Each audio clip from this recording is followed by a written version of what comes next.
नमस्कार दोस्तों, मैं राजकुमार मौर्य प्रखर इंडिया यूट्यूब मंच पे आपका स्वागत है। 2024 समाप्त होने वाला है, 2025 आने वाला है। 2024 में लोकसभा का चुनाव हुआ, कई राज्यों में विधानसभा का चुनाव हुआ। बहुत सारी पार्टियां ऐसी हैं जिनका अस्तित्व खतरे में पड़ चुका है। बहुत सारी पार्टियां ऐसी भी हैं जो कहीं ना कहीं राष्ट्रीय पार्टी थी, अब उनके राष्ट्रीय पार्टी का दर्जा 2025 में छीन लिया जाएगा। और छीनेगा कौन? चुनाव आयोग। बहुत सारी पार्टियों के चुनाव चिन्ह को छीन लिया जाएगा, जब्त कर लिया जाएगा। तो सबसे बड़ी पार्टी है दोस्तों इस लिस्ट में बहुजन समाज पार्टी। बहुजन समाज पार्टी देश की राष्ट्रीय पार्टी है अभी, लेकिन 2025 में समीक्षा करेगा चुनाव आयोग। समीक्षा में फिट बैठ रही है बहुजन समाज पार्टी। क्यों फिट बैठ रही है? लोकसभा में कोई सांसद नहीं, विधानसभा उत्तर प्रदेश में एक विधायक, 2023 में मध्य प्रदेश में चुनाव हुआ, राजस्थान में चुनाव हुआ, बसपा का वोट परसेंटेज एकदम डाउन हो गया। तो बहुजन समाज पार्टी के लिए कहीं ना कहीं अब खतरा है। खतरा क्या है? मायावती की जो पार्टी है 2019 में 10 लोकसभा सीट जीती थी 2019 में, और 2024 में कोई लोकसभा सीट नहीं जीत पाई। और 2015 में समीक्षा चुनाव आयोग ने किया था, उस समीक्षा में 4 राज्यों में क्षेत्रीय पार्टी की हैसियत थे।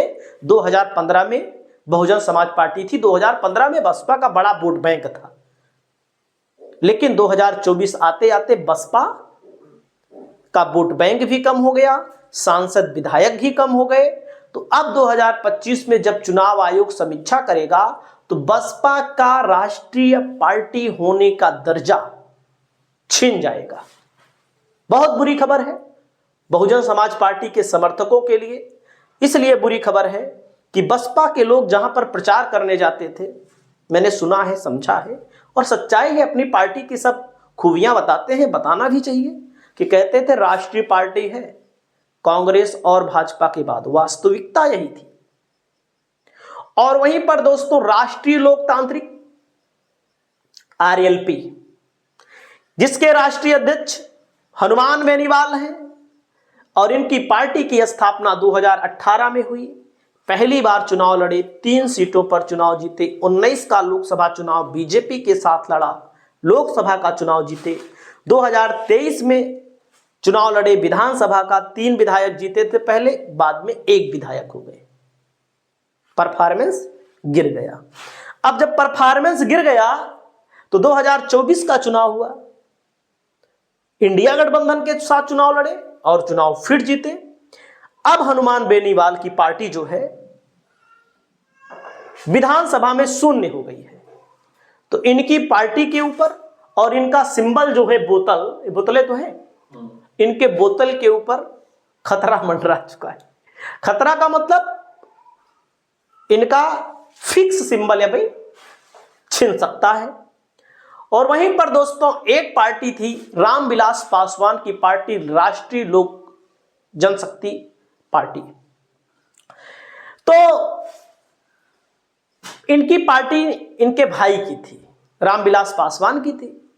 लेकिन मोदी और शाह को आप सब जानते हैं। जब रामविलास पासवान चल बसे दुनिया से, बहुत लंबा राजनीतिक कैरियर रहा। चिराग पासवान उनके बेटे को मंत्री बीजेपी ने नहीं बनाया, पशुपतिनाथ पारस को बनाया। पशुपति पारस को बनाया, सरकार में रहे, लेकिन जब लोकसभा का चुनाव आया पता लगा कि इनके पास वोट बैंक नहीं है, चिराग पासवान के पास है, वो सच्चाई है। तो इनको किनारे कर दिया गया। चिराग पासवान 5 सीटों पर चुनाव लड़े, 5 की 5 जीते, केंद्रीय मंत्री हैं। इनकी पार्टी का चुनाव चिन्ह है, सिंबल है सिलाई मशीन। इनके पास ना तो विधायक है ना तो सांसद है, पार्टी है। अब इनका समाप्त, इनका पार्टी का सिंबल उम्बल सब गया, कुछ बचने वाला नहीं है, अकेले पड़ गए। और धोखा भी किया था इन्होंने, और धोखेबाजों को ऐसा मौका मिलना चाहिए। भाई चले गए, भतीजा था, चलो केंद्रीय मंत्री बन जाते। कई गुट अपने गुट के कई सांसदों को लेकर चले गए, चिराग पासवान बेचारे अकेले बचे। उनका कार्यालय भी छीन लिया गया, उनका आवास भी छीन लिया गया, रामविलास पासवान वाला। तो समझ सकते हैं। एक पार्टी है जेजेपी, जननायक जनता पार्टी। जननायक जनता पार्टी 2019 में जाटों की पार्टी के तौर पर उभरी, लेकिन 2024 का चुनाव हुआ, किंग मेकर थे 2019 में।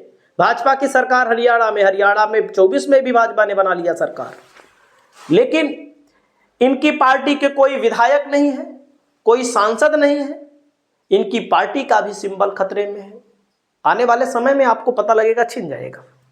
और इनका दफ्तर जो था चंडीगढ़ एमपी एमएलए कोर्ट, जहां एमएलए लोग रहते हैं, वहां अपनी पार्टी का कार्यालय चला रहे थे। इनकी पार्टी का कार्यालय किसी अन्य को ट्रांसफर कर दिया गया है, दे दिया गया है, मंत्री कमल गुप्ता को दे दिया गया है। मंत्री कमल गुप्ता बीजेपी के हैं, तो इनको क्या खाली करना पड़ेगा? गया इनका आवास, चला जाएगा, अब ये नहीं रह पाएंगे। आप सब समझिएगा, इनकी पार्टी का अस्तित्व भी खतरे में है, सिंबल भी खतरे में है, कार्यालय भी छीन लिया गया। अगली पार्टी है दोस्तों सुदेश महतो की पार्टी। कौन सी पार्टी है? आजसू। ये पार्टी है आजसू, केला चुनाव चिन्ह। भाजपा के साथ मिलकर चुनाव लड़ा इन लोगों ने, एक सांसद इनकी पार्टी के। और जब अब की बार 2024 में झारखंड मुक्ति मोर्चा के सामने इन लोगों ने चुनाव लड़ा, महाराष्ट्र में बीजेपी जीती और झारखंड में इंडिया गठबंधन झारखंड मुक्ति मोर्चा ने जीता। और इनकी पार्टी के इतनी बुरी हार हुई कि इनकी पार्टी के लोग अब भाग रहे हैं। इनकी पार्टी के एक विधायक बचे हैं, खुद चुनाव हारे, खुद चुनाव लड़े थे सुदेश महतो, खुद चुनाव लड़े थे, खुद हार गए। सोचिए कौन से राष्ट्रीय अध्यक्ष हैं, जनता ने नकार दिया इनको, गठबंधन के तहत चुनाव लड़े थे, हार गए। अब इनकी पार्टी के बड़े बड़े नेता, यहां तक कि जो विधायक एक हैं, सांसद एक हैं, उनके ऊपर भी बीजेपी और जेएमएम की नजर है कि इनको अपने साथ लाया जाए। तो आप समझ सकते हैं इनकी भी पार्टी टूट सकती है और इनको झारखंड मुक्ति मोर्चा अपने साथ ला सकती है। और वहीं पर जयराम महतो इनकी पार्टी को लगातार नुकसान पहुंचा रहे हैं। तो देश की इन पार्टियों को कहीं ना कहीं 2024 में अपने अस्तित्व के संकट से जूझना पड़ा और 2025 में इनकी कहीं ना कहीं मान्यता को लेकर के, राष्ट्रीय पार्टी के तमगे को लेकर के, बसपा को लेकर के या इनके सिंबल को लेकर के खतरा मंडरा रहा है। चुनाव आयोग समीक्षा करने वाला है और चुनाव आयोग की समीक्षा में ये लोग फेल होंगे, पक्का है, और इनको लेकर के कहीं ना कहीं धक्का लगेगा। नमस्कार।